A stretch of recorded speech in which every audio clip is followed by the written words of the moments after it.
Chapter 14. Life cannot be stopped because tragedy enters it. Meals must be made ready, though a son dies, and porches must be repaired even if your only daughter is going out of her mind. Mrs. Frederick, in her systematic way, had long ago appointed the second week in June for the repairing of the front porch, the roof of which was sagging dangerously.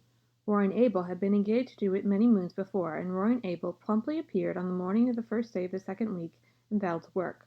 Of course, he was drunk. Roaring Abel was never anything but drunk. But he was only in the first stage, which made him talkative and genial. The odor of whiskey on his breath nearly drove Mrs. Frederick and Cousin Stickles wild at dinner. Even Valencia, with all her emancipation, did not like it. But she liked Abel, and she liked his vivid, eloquent talk, and after she washed the dinner dishes she went out and sat on the steps and talked to him. Mrs. Frederick and Cousin Stickles thought it terribly proceeding, but what could they do? Valencia only smiled mockingly at them when they called her in and did not go. It was so easy to defy once you got started. The first step was the only one that really counted. They were both afraid to say anything more to her, lest she make a scene before Roaring Abel, who had spread it all over the country with his own characteristic comments and exaggerations. It was too cold a day, in spite of the June sunshine, for Mrs. Frederick to sit at the dining-room window and listen to what was said. She had to shut the window, and Valencia and Roaring Abel had the talk to themselves. But if Mrs. Frederick had known what the outcome of that talk would be, she would have prevented it if the porch was never repaired. Valencia sat out on the steps, defiant of the chill breeze of this cold June which had made Aunt Isabel aver the seasons were changing. She did not care whether she caught a cold or not. It was delightful to sit there in that cold, beautiful, fragrant world and feel free. She filled her lungs with the clean, lovely wind and held out her arms to it and let it tear her hair to pieces while she listened to Roaring Abel, who told her his troubles between intervals of hammering gaily in time to his Scottish songs. Valencia liked to hear him. Every stroke of his hammer fell true to the note. Old Abel Gay, in spite of his 70 years, was a handsome still, and a stately, patriarchal manner. His tremendous beard, falling down over his blue flannel shirt, was still a flaming, untouched red, though his shock of hair was white as snow, and his eyes were a fiery, youthful blue. His enormous, reddish-white eyebrows were more like mustaches than eyebrows. Perhaps that was why he always kept his upper lip scrupulously shaven. His cheeks were red, and his nose ought to have been, but it wasn't. It was a fine, outstanding, aquiline nose, such as the noblest Roman of them all might have rejoiced in. Abel was 6'2" in his stockings, broad-shouldered and lean-hipped. In his youth he had been a famous lover, finding all women too charming to bind himself to one. His years had been wild, colorful panoramas of follies and adventures, gallantries, fortunes, and misfortunes. He had been 45 before he married, a pretty slip of a girl whom his going-ons killed in a few years. Abel was piously drunk at her funeral, and insisted on repeating the 55th chapter of Isaiah. Abel knew most of the Bible and all the Psalms by heart, while the minister, whom he disliked, prayed or tried to pray. Thereafter his house was run by an untidy old cousin who cooked his meals and kept things going after a fashion. It was in this unpromising environment little Cecilia Gay had grown up. Valencia had known Sissy Gay fairly well in the democracy of the public school, though Sissy had been 3 years younger than she. After they had left school their paths diverged, and she had seen nothing of her. Old Abel was a Presbyterian. That is, he got a Presbyterian preacher to marry him, baptize his child, and bury his wife, and he knew more about Presbyterian theology than most ministers, which made him a terror to them in arguments. But Roaring Gay never went to church. Every Presbyterian minister who had been in Deerwood had tried his hand, once, at reforming Abel Gay, but he had not been pestered of late. Reverend Mr. Bentley had been in Deerwood for 8 years, but he had not sought out Roaring Abel since the first 3 months of his pastorate. He had called on Roaring Abel then, and found him in a theological state of drunkenness, which always followed the sentimental maudlin one, and preceded the roaring blasphemous one. The eloquently prayerful one, in which he realized himself temporarily and intensely as a sinner in the hands of an angry God, was the final one. Abel never went beyond it. He generally fell asleep on his knees and awakened sober, but he had never been dead drunk in his life. He told Mr. Bentley he was a sound Presbyterian and sure of his election. He had no sins, that he knew of, to repent of. "Have you never done anything in your life that you were sorry for?" asked Mr. Bentley.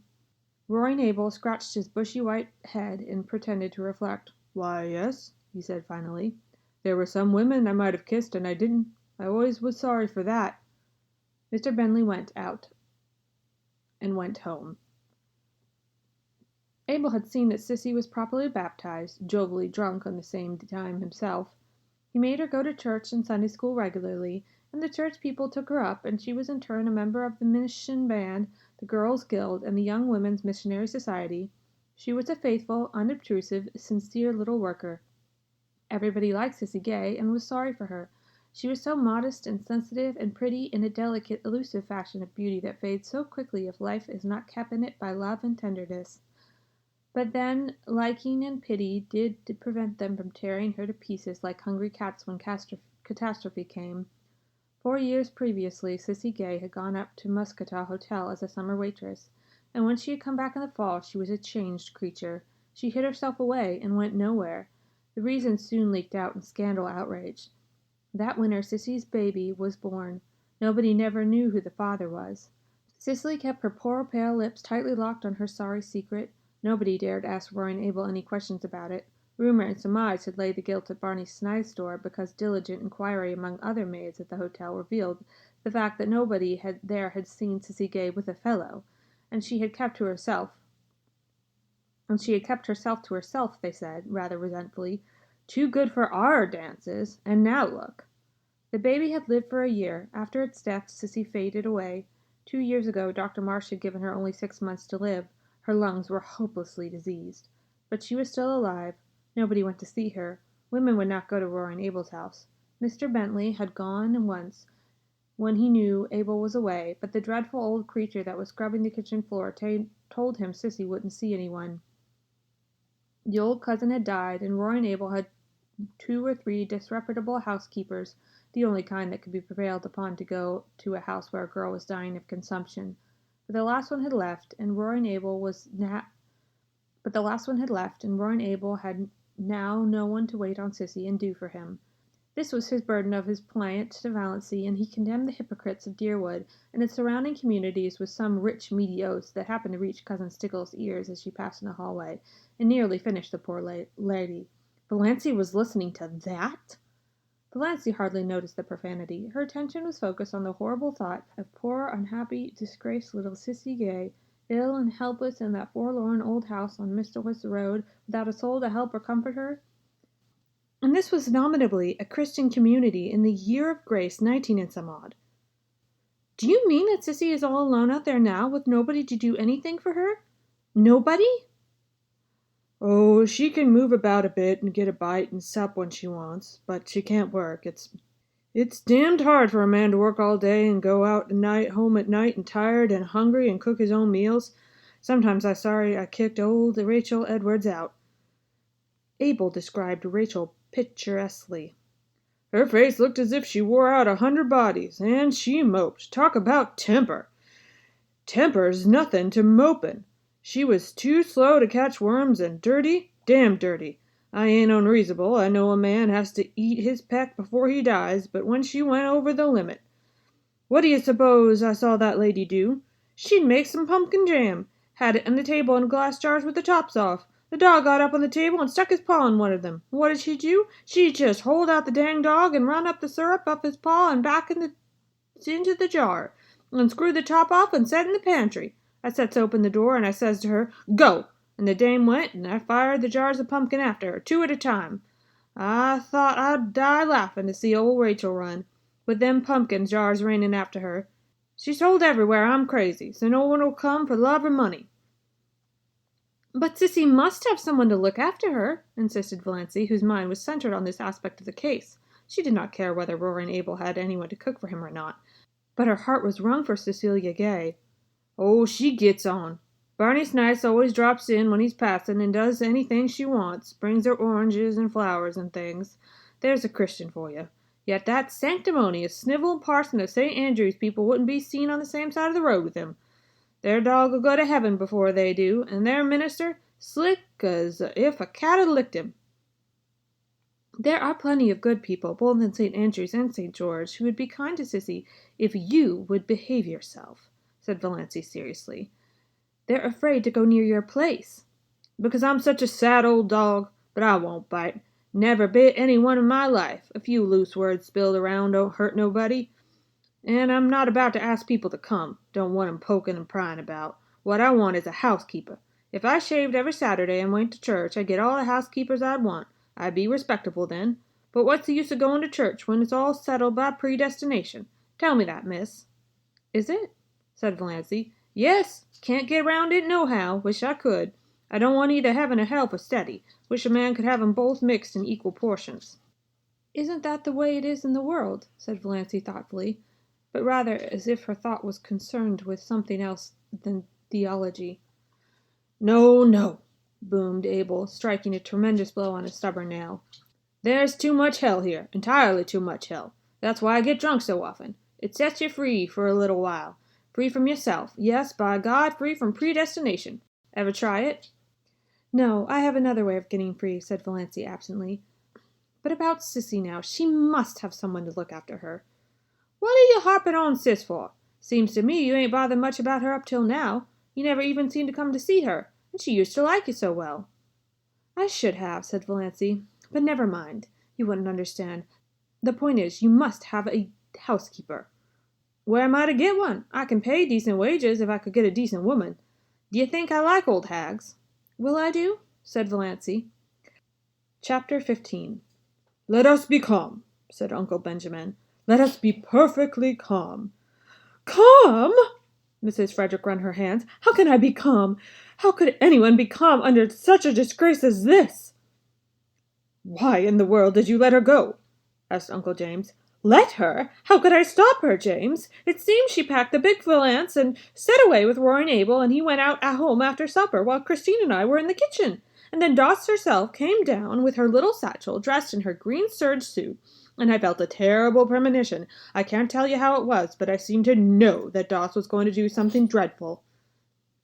It's a pity you couldn't have your premonition a little sooner, said Uncle Benjamin dryly. I said, Doss, where are you going? And she said, I'm going to look for my blue castle. Wouldn't you think that would convince Marsh that her mind's affected? Interjected Uncle James. And I said, Valencia, what do you mean? And she said, I'm going to keep a house for Uncle Roaring Abel and Nurse Sissy, and he will pay me $30 a month. And I wonder I didn't drop dead on the spot. You shouldn't have let her go. You shouldn't have licked her out of the house, said Uncle James. You should have locked the door, anything. She was between me and the front door. You can't realize how determined she was. She was like a rock. It's the strangest thing of all about her. She used to be so good and obedient, and now she's neither to hold nor bind. But I said everything I could think of to bring her to her senses. I asked her if she had no regard for her reputation. I said to her solemnly, Doss, when a woman's reputation is once smirched, nothing can ever make it spotless again. Your character will be gone forever if you go to Roaring Abel's and wait on a bad girl like Sissy Gay. And she says, I don't believe Sissy was a bad girl, but I don't care if she was. And those were her very words. I don't care if she was. She has lost all sense of decency, exploded Uncle Benjamin. Sissy Gay is dying, she said, and it's a shame and disgrace that she's dying in a Christian community with no one to do anything for her. Whatever she's done or been, she's a human being. Well, you know, when it comes to that, I suppose she is, said Uncle James with an air of one making a splendid concession. I asked Doss if she had no regard for appearances, she said. I've been keeping up appearances my whole life. Now I'm going in for realities. Appearances can go hang. Go hang! An outrageous thing, said Uncle Benjamin violently. An outrageous thing. Which relieved his feelings, but didn't help anyone else. Mrs. Frederick wept. Cousin Stickles took up the refrain between her moans of despair. I told her, we both told her, that Roaring Abel had certainly killed his wife in one of his drunken rages, and he would kill her. And she laughed and said, I'm not afraid of Roaring Abel. He wouldn't kill me. He's too old for me to be afraid of his gallantries. What did she mean? What are gallantries? Mrs. Frederick saw that she must stop crying if she wanted to regain control of the conversation. I said to her, Valencia, if you have no regard for your reputation and for your family standing, have you none for my feelings? And she said, none, just like that, none! Insane people do never have any regard for other people's feelings, said Uncle Benjamin. That's one of the symptoms. I broke out into tears right then, and she said, Come now, Mother, be a good sport. I'm going to do an act of Christian charity, and as for the damage it will do to my reputation, why, you know I haven't any marital chances anyhow, so what does it matter? And with that she turned and went out. And the last words I said to her, said Cousin Stickles pathetically, were, Who will rub my back at night now? And the last words I said to her, said Cousin Stickles pathetically, were, Who will rub my back at nights now? And she said, oh, no, I cannot repeat it. Nonsense, said Uncle Benjamin, out with it. This is no time for squeamishness. She said, Cousin Stickles' voice was a little more than a whisper, she said, oh, darn. And to think I should have lived to hear my daughter swear, sobbed Mrs. Frederick. It was only imitation swearing, faltered Cousin Stickles, desirous of smoothing things over now that the worst of was out, but she had never told about the banister. It will be only one step from that to real swearing, said Uncle James sternly. The worst of this, Mrs. Frederick hunted for a dry spot on her handkerchief, is that everyone will know now that she's deranged. I can't keep it a secret any longer. Oh, I cannot bear it. You should have been stricter with her when she was young, said Uncle Benjamin. I don't see how I could have been, said Mrs. Frederick, truthfully enough. The worst feature of this case is that snide scoundrel is always hanging around Roaring Abel's, said Uncle James. I shall be thankful if nothing worse comes of this than the mad freak than a few weeks at Roaring Abel's. Sissy Gay can't live that long. Oh, and she didn't even take her flannel petticoat, lamented Cousin Stickles. I'll see Ambrose Marsh about this again, said Uncle Benjamin, meaning Valencia, not the flannel petticoat. I'll see Laura Ferguson, said Uncle James. Meanwhile, added Uncle Benjamin, let us be calm. Chapter 16. Valencia walked out to Roaring Abel's house on Mistowell Road under the sky of purple and amber, with a queer exhilaration and expectancy in her heart. Back there, behind her, her mother and Cousin Stickles were crying, over themselves, not over her. But here the wind was in her face, soft, dew-wet, cool, blowing along the grassy roads. Oh, she loved the wind. The robins were whistling sleepily in the firs along the way, and the moist air was fragrant with a tang of balsam. Big cars went purring past in the violet dusk. A stream of summer tourists to Muskoka had already begun, but Valencia did not envy any of their occupations. Muskoka cabins might be charming, but beyond, in the sunset skies, among the spires of firs, her blue castle towered. She brushed the old years and habits and inhibitions away from her like dead leaves. She would not be littered with them.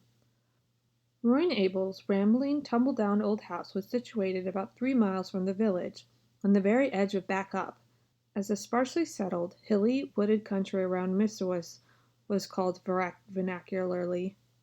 It did not, it must be confessed, look much like a blue castle.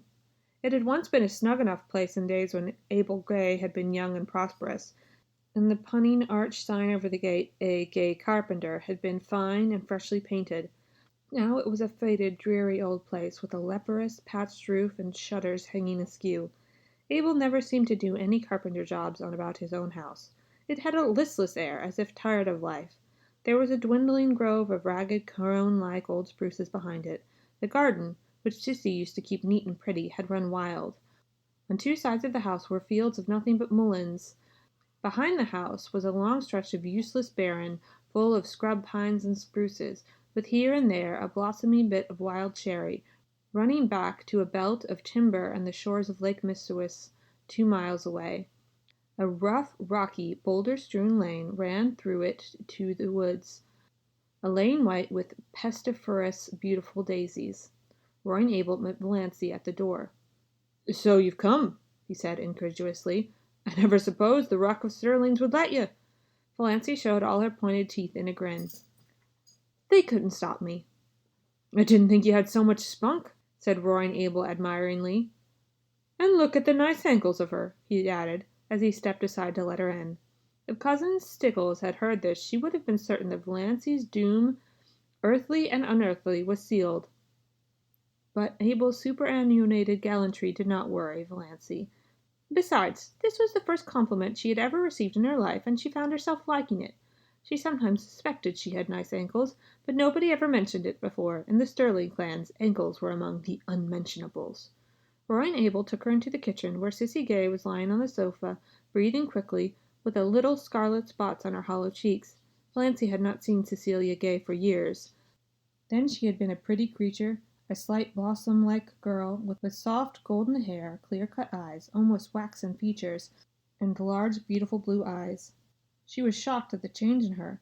Could she be sweet Cecilia, this pitiful little thing that looked like a broken, tired flower? She had wept all the beauty out of her eyes. They looked too big, enormous in her wasted face. The last time Valencia had seen Cecilia Gray, those faded, piteous eyes had been limpid, shallow pools of blue aglow with mirth. The contrast was so terrible that Valencia's own eyes filled with tears. She knelt down by Cecilia and put her arms around her. "Sissy, dear, I've come to look after you. I'll stay with you till as long as you want." "Oh," Sissy put her thin arms about Valencia's neck. "Oh, will you? It's been so lonely. I can wait on myself, but it's been so lonely. Would you just be like heaven to have someone here like you? You were always so sweet to me long ago." Valencia held Sissy close. She was suddenly happy. Here was someone who needed her, someone she could help. She was no longer a superfluity. Old things had passed away. Everything had become new. "Most things are predestined, but some are just darn sheer luck," said roaring Abel, complacently smoking his pipe in the corner. Chapter 17. When Valencia had lived for a week at Roaring Abel, she felt as if years had separated her from her own life and all the people she had known. They were beginning to seem remote, dreamlike, far away, and as the days went on, they seemed still more so, until they ceased to matter altogether. She was happy. Nobody bothered her with conundrums or insisted on giving her purple pills. No one called her Doss or worried about her catching cold. There were no quilts to piece, no abominable rubber plant to water, no ice-cold maternal tantrums to endure. She could be alone whenever she liked, go to bed when she liked, sneeze when she liked. In the long, wondrous northern lights, when Sissy was asleep and Roaring Abel was away, she could sit for hours on the shaky back veranda steps, looking out over the barren hills beyond, covered with their fine purple blooms, listening to the friendly winds singing wild, sweet melodies in the little spruces, and drinking in the aroma of the sunned grasses until darkness flowed over the landscape like a cool, welcome wave.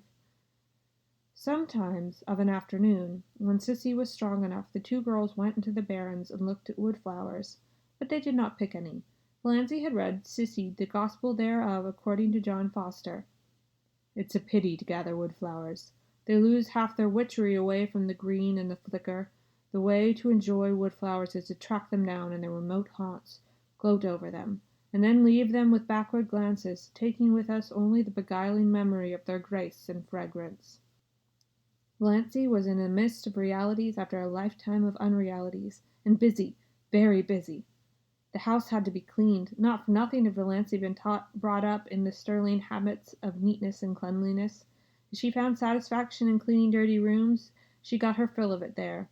Roy Abel thought she was foolish to bother doing so much when she was asked to do, but he did not interfere with her. He was very well satisfied with his bargain. Valencia was a good cook. Abel said she got her flavor into things. The only fault he found with her was that she did not sing at her work.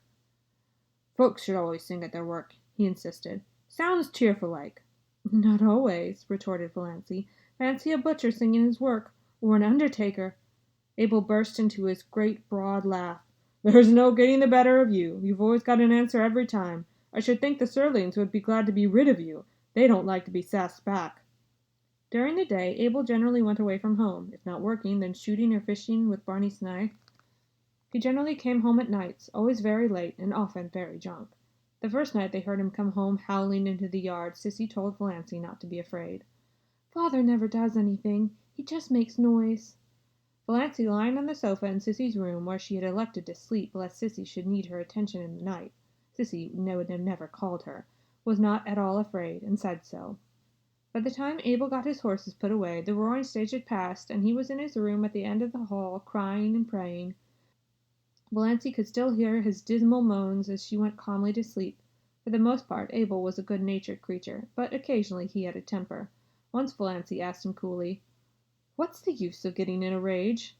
"It's such a damned relief," said Abel. They both burst out laughing together. "You're a great little sport," said Abel admiringly. "Don't mind my bad French. I just don't mean a thing by it. Just habit. Say, I like a woman that ain't afraid to speak to me. Sis there's always too meek. Too meek. That's why she got adrift. I like you." "All the same," said Valencia determinedly, "there's no use sending things to hell, as you're always doing. And I'm not going to have you track mud all over the floor I've just scrubbed. You must use the scraper, whether you consign it to perdition or not." Sissy loved the cleanliness and neatness. She had kept it so, too, until her strength failed. She was very pitifully happy because Valencia was with her. It had been so terrible, long, lonely nights and days with no companionship save those dreadful old women who came to work. Sissy hated and feared them. She clung to Valencia like a child. There was no doubt that Sissy was dying, and yet at no time did she seem alarmingly ill. She did not even cough a great deal. Most days she was able to get up and dressed, sometimes even work about in the garden or barrens for an hour or two. For a few weeks after Valencia coming, she seemed so much better that Valencia began to hope she might get well, but Sissy shook her head. "No, I can't get well. My lungs are almost gone, and I don't want to. I'm so tired, Valencia. Only dying can rest me. It's lovely to have you here. You'll never know how much it means to me. But, Valencia, you work too hard. You don't need to. Father only wants his meals cooked. I don't think you're strong yourself. You turn so pale sometimes. And those drops you take. Are you well, dear?" "I'm all right," said Valencia lightly. She would not have had Sissy worry. "And I'm not working hard. I'm glad to have some work to do, something that really wants to be done." "Then," Sissy slipped her hand wistfully into Valencia's, "don't let's talk about me being sick. Let's just forget it. Let's pretend I'm a little girl again, and you have come to play with me. I used to wish that long ago, wish that you would come. I knew you couldn't, of course, but how I did wish it. You always seemed so different from the other girls, so kind and sweet, and as if you had something yourself no one knew, something dear, pretty secret, had you, Valencia?" "I had my blue castle," said Valencia, laughing a little. She was pleased that Sissy had thought of her like this.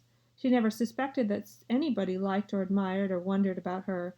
She told Sissy all about her blue castle. She never told anyone about it before. "Everyone has a blue castle, I think," said Sissy softly. "Only everyone has a different name for it. I had mine once." She put her two thin hands over her face. She did not tell Valencia then who had destroyed her blue castle. But Valencia knew, however it was not Barney Snipe. Chapter 18. Valencia was well acquainted with Barney by now. Well acquainted, it seems, though she had spoken to him only a few times. But then she had felt as well acquainted with him the first time they had met. She had been in the garden at twilight, hunting for a few stalks of white narcissus for Sissy's room, when she heard a terrible old gray Sultan coming down the woods from Mistowis. One could hear it miles away. Valencia did not look up as it drew near, thumping over the rocks in a crazy lane. She had never looked up, though Barney had gone racketing past every evening since she had been at Roaring Abel's. This time he did not racket past. The old gray Sultan stopped with even more terrible noises than it made going. Valencia was conscious that Barney had sprung from it, and was leaning over the ramshackle gate. She suddenly straightened and looked into his face. Their eyes met. Valencia was suddenly conscious of a delicious weakness. Was that one of her heart attacks coming on? But this was a new symptom. His eyes, which she always thought were brown, now seemed close to a deep violet, translucent and intense. Neither of his eyebrows looked like the other. He was thin, too thin. She wished she could feed him up a bit. She wished she could sew buttons on his coat, and make him cut his hair, and shave every day.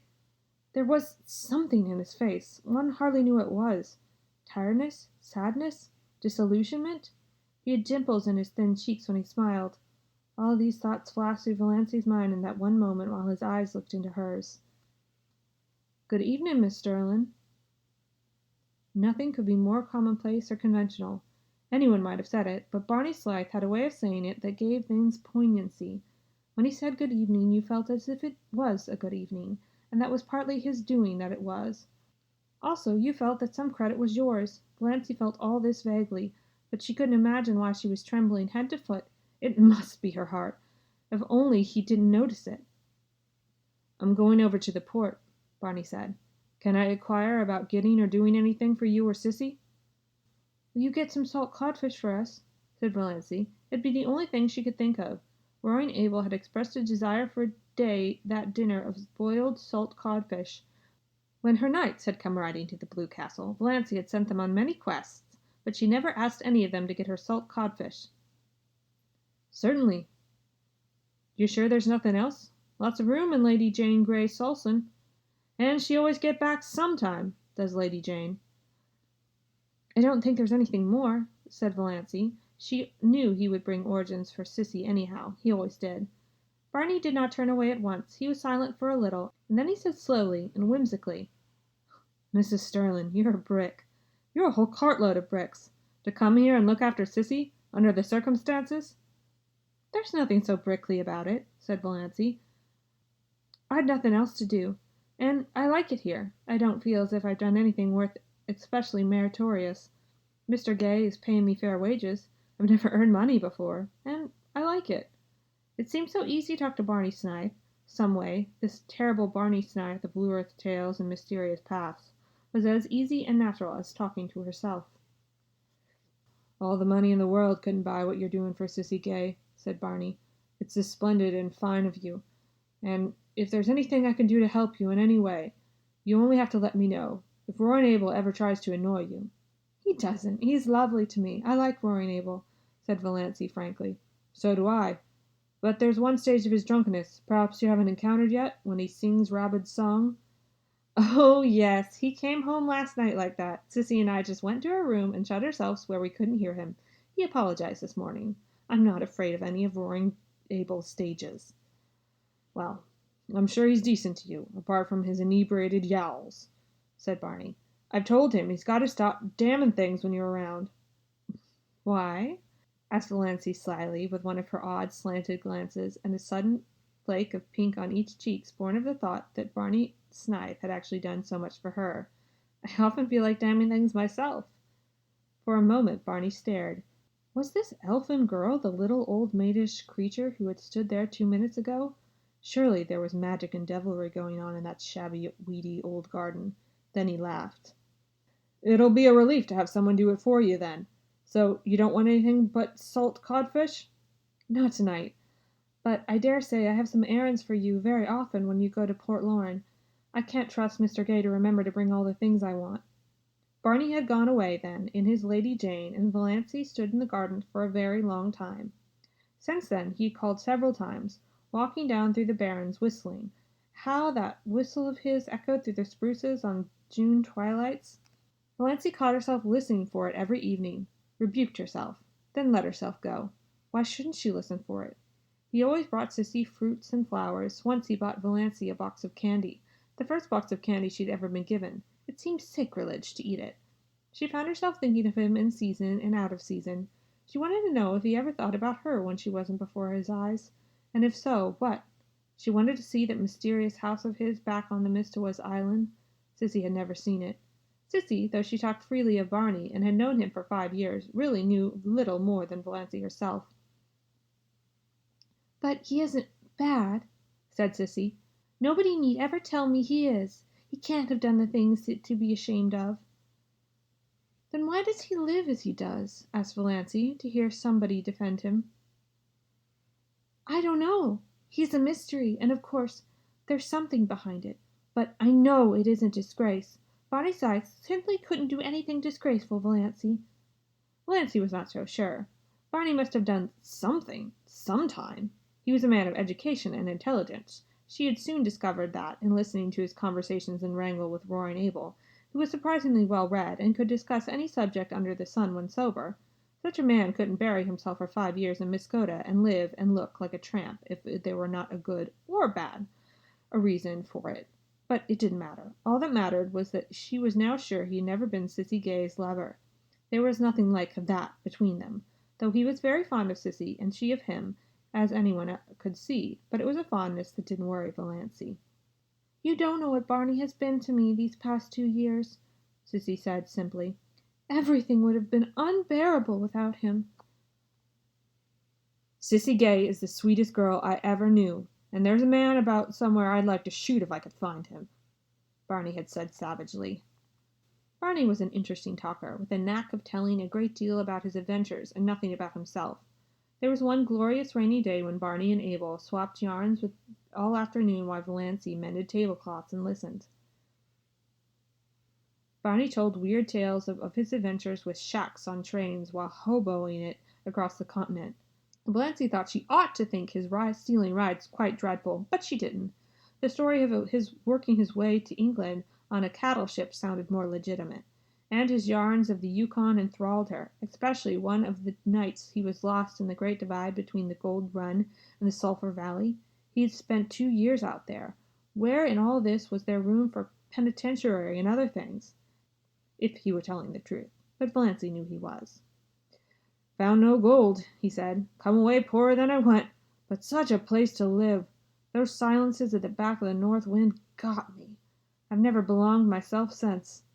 Yet he was not a great talker. He had told a great deal in a few well-chosen words, how well chosen Valencia did not realize.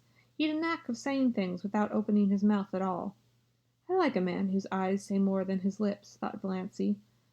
But then she liked everything about him, his tawny hair, his whimsical smiles, a little glints of fun in his eyes, his loyal affection for that unspeakable Lady Jane, his habit of sitting with his hands in his pockets, his chin sunken on his breast, looking up under his mismatched eyebrows. She liked his nice voice, which sounded as if it might become caressing or wooing with very little provocation. She was at times almost afraid to let herself think these thoughts. They were so vivid that she felt as if others must know what she was thinking. "I've been watching a woodpecker all day," he said one evening in the shackly old back veranda. His account of the woodpecker's doing was satisfying. He had often some gay or cunning little anecdote of woodfolk to tell them, and sometimes he and roaring Abel smoked fiercely the whole evening and never said a word, while Sissy lay in the hammock swung between the veranda post and Valencia sat idly on the steps, her hands clasped over her knees, and wondered dreamily if she were really Valencia Sterling, and if they were only 3 weeks since she left the ugly old house in Elm Street. The barrens lay before her on a white moon splendor, while dozens of little rabbits frisked. Barney, when she liked, would sit down at the edge of the barrens and lure those rabbits right to him by some mysterious sorcery he possessed. Valencia had once seen a squirrel leap from the scrub pine to his shoulder and sit there chattering with him. It reminded her of John Foster. It was one of the delights of Valencia's new life that she could read John Foster books as often and as long as she wanted to. She read them all to Sissy, who loved them. She tried to read them to Abel and Barney, who did not love them. Abel was bored, and Barney politely refused to listen. "Piffle," said Barney. Chapter 19. Of course, the Sterlings had not left the poor maniac alone all this time, or refrained from heroic efforts to rescue her perishing soul and reputation. Uncle James, whose lawyer had helped him as little as his doctor, came one day, and finding Valencia alone in the kitchen, as he supposed, gave her a terrible talking to, told her she was breaking her mother's heart and disgracing her family. "But why?" said Valencia, not ceasing to scour her porridge pot decently. "I'm doing honest work for honest pay. What is there in that is disgraceful?" "Don't quibble, Valencia," said Uncle James solemnly. "There's no fit place for you to be, and you know it. Why, I was told that jailbird Snipe is hanging around here every evening." "Not every evening," says Valencia reflectively. "No, not quite every evening." It's insufferable," said Uncle James violently. "Valencia, you must come home. We won't judge you harshly. I assure you we won't. We will overlook all this." "Thank you," said Valencia. "Have you no shame?" demanded Uncle James. "Oh, yes, but the things I am ashamed of are not the things that you are ashamed of." Valencia proceeded to rinse her dishcloth meticulously. Still was Uncle James patient. He gripped the sides of his chair and ground his teeth. "We know your mind isn't right. We all make allowances, but you must come home. I shall not have you stay here with that drunken, blaspheming old scoundrel." "Were you by any chance referring to me, Mr. Sterling?" demanded Warren Abel, suddenly appearing in the back doorway of the back veranda where he had been smoking a peaceful pipe and listening to old Jim Sterling's tirade with huge enjoyment. His red beard fairly bristled with indignation, and his huge eyebrows quivered, but the cowardice was not among James Sterling's shortcomers. "I was. And furthermore, I want to tell you that you have acted iniquitously in luring this weak and unfortunate girl away from her home and friends, and I will have you punished for it yet." James Sterling got no further. Roland Abel crossed the kitchen at a bound, caught him by his collar and his trousers, and hurled him through the doorway and over the garden paling with as little apparent effort as he might have employed in whisking a troublesome kitten out of the way. "Next time you come here," he bellowed, "I'll throw you out the window, and all the better if the window's shut. Coming here thinking yourself God to put the worlds to rights." Valencia candidly and unashamedly owned to herself that she had seen few more satisfying sights than Uncle James's tailcoats flying out into the asparagus bed. She had once been afraid of this man's judgment. Now she saw clearly that he was nothing but a rather stupid little village tin god. Roaring Abel turned with his great broad laugh. "He'll think of that for years when he wakes up in the night. The Almighty made a mistake in making so many Sterlings. But since they're made, we gotta reckon with 'em. Too many to kill 'em out. But if they come here bothering you, I'll shoo 'em off before a cat could lick its ear." The next time they sent Dr Stalin. Surely Roaring Abel would not throw him into the asparagus beds. Dr Stalin was not so sure of this, and had no great liking for the task. He did not believe Valencia Sterling was out of her mind. She had always been queer. She was just now a little queerer than usual, and Dr Stalin had his own reasons for disliking Roaring Abel. When Dr Stalin had first come to Deerwood, he had taken a liking for long hikes around Mistowa and Muskoka. On one of these occasions he gotten lost, and after much wandering had fallen in with Roaring Abel with his gun over his shoulder. Dr Stalin had contrived to ask his question in about as the most idiotic manner possible. He said, "Can you tell me where I'm going?" "How the devil would I know where you're going, Gosling?" retorted Abel contemptuously. Dr Stalin was so enraged that he could not speak for a moment or two, and in that moment Abel had disappeared in the woods. Dr Stalin had eventually found his way home, but he never hankered to encounter Abel Gay again. Nevertheless, he came to do his duty now. Valencia greeted him with a sinking heart. She had to own it to herself that she was still terribly afraid of Dr Stalin. She had a miserable conviction that if he shook his long bony finger at her and told her go home, she dare not disobey. "Mr. Gay," said Dr Stalin politely and condescendingly, "may I see Miss Sterling alone for a few minutes?" Roaring Abel was a little drunk, just drunk enough to be excessively polite and very cunning. He had been on the way of going out when Dr Stalin arrived, but now he sat down in the corner of the parlor and folded his arms. "No, no, Minister," he said solemnly, "that wouldn't do at all. I've got a reputation of my household to keep up. I've got to chaperone this young lady. Can't have any sparkins going on here behind my back." Outraged, Dr Stalin looked so terrible that Valencia wondered how Abel could endure his aspect, but Abel was not worried at all. "Do you know anything about it anyway?" he asked genially. "About what?" "Sparkin," said Abel coolly. Poor Dr Stalin, who had never been married because he believed in celibate clergy, would not notice this ribald remark. He turned his back on Abel and addressed himself to Valencia. "Miss Sterling, I am here in response to your mother's wishes. She begged me to come. I am charged with some message from her. Will you," he wagged his forefinger, "will you hear them?" "Yes," said Valencia faintly, eyeing the forefinger. It had a hypnotic effect on her. "First is this. You will leave this house," interjected Roaring Abel. "House. Troubled with impediment in your speech, ain't ya, mister?" "This place," "and return to your home. Mr. James Sterling will pay himself for a good nurse to come here and wait on Miss Gay." Back of her terror, Valencia smiled in secret. Uncle James must have indeed regarded the matter desperate when he would loosen his purse strings like that. At any rate, her clan no longer despised her or ignored her. She had become important to them. "That's my business, mister." said Abel. Miss Sterling can go if she pleases, or stay if she pleases. I've made a fair bargain with her, and she's free to conclude it when she likes. She gives me meals that stick to my ribs. She don't forget to put salt in the porridge. She never slams doors, and when she has nothing to say, she don't talk. That's uncanny in a woman, you know, mister. I'm satisfied, and if she isn't, she's free to go. But no woman comes here in Jim Sterling's pay. If anyone does, Roaring Abel's voice was uncannily bland and polite, I'll splatter the road with her brains. Tell him that with A-Gay's compliments. Dr. Stalin, a nurse is not what Sissy needs, said Valencia earnestly. She isn't so ill as all that yet. What she wants is companionship, someone she knows and likes just to live with her. You can understand that, I'm sure. I understand. Your motive is quite commendable. Dr. Stalin felt he was very broad-minded indeed, especially as in his secret soul he did not believe Valencia's motive was commendable. He hadn't the least idea what she was up to, but he was sure her motive was not commendable.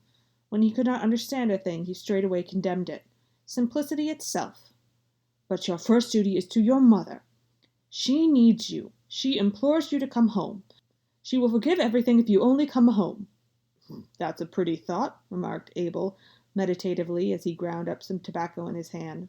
Dr. Stalin ignored him. She entreats, but I, Miss Sterling. Dr. Stalin remembered that he was an ambassador of Jehovah. I command. As your pastor and spiritual guide, I command you come home with me this very day. Get your hat and your coat and come now. Dr. Stalin shook his finger at Valencia. Before that pitiless finger, she drooped and wilted visibly. She's given in, thought Roaring Abel. She'll go with him. Beats all the power these preacher fellows have over women.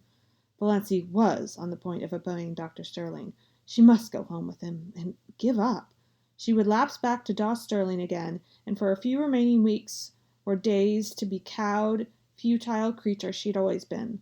It was her fate, typified by that relentless, uplifted forefinger. She could no more escape from it than Roaring Abel from his predestination. She eyed it as a fascinated bird eyes a snake. Another moment. Fear is the original sin. Suddenly, a still, small voice, way back of Valencia's consciousness. Almost all evil in the world has its origin in the fact that someone is afraid of something. Valencia stood up. She was still in the clutches of fear, but her soul was her own again. She would not be false to that inner voice. Dr. Stalin, she said slowly, I do not at present owe any duty to my mother. She is quite well. She's all the assistance and companionship she requires. She does not need me. I am needed here. I am going to stay here. There's spunk for you, said Roaring Abel admiringly. Dr. Stalin dropped his forefinger. One could not keep shaking a finger forever. Miss Sterling, is there nothing that can influence you? Do you remember your childhood days? Perfectly, and I hate them. Do you realize what people will say, what they are saying? I can imagine, said Valencia with a shrug of her shoulders. She was suddenly free of fear again. I haven't listened to gossip of Deerwood tea parties, sewing circles, 20 years for nothing. But, Dr. Stalin, it doesn't matter in the least to me what they say. Not in the least. Dr. Stalin went away then. A girl who cared nothing for public opinion, over whom the sacred family ties had no restraining influence, who hated her childhood memories? Then Cousin Georgiana came, on her own initiative, for nobody would have thought it worthwhile to send her. She had found Valencia alone, weeding the little vegetable garden she had planted, and she made all the platitudinous pleas she could think of. Valencia heard her patiently. Cousin Georgiana wasn't a bad-souled soul. And then she said, And now that you've gotten that out of your system, Cousin Georgiana, can you tell me how to make green codfish so that it's not as thick as porridge and as salt as the Dead Sea? We'll just have to wait, said Uncle Benjamin. After all, Sissy Gay can't live long. Dr. Marsh tells me she may drop off at any day. Mrs. Frederick wept. It would have really been so much easier if Valencia had died. She could have worn mourning then.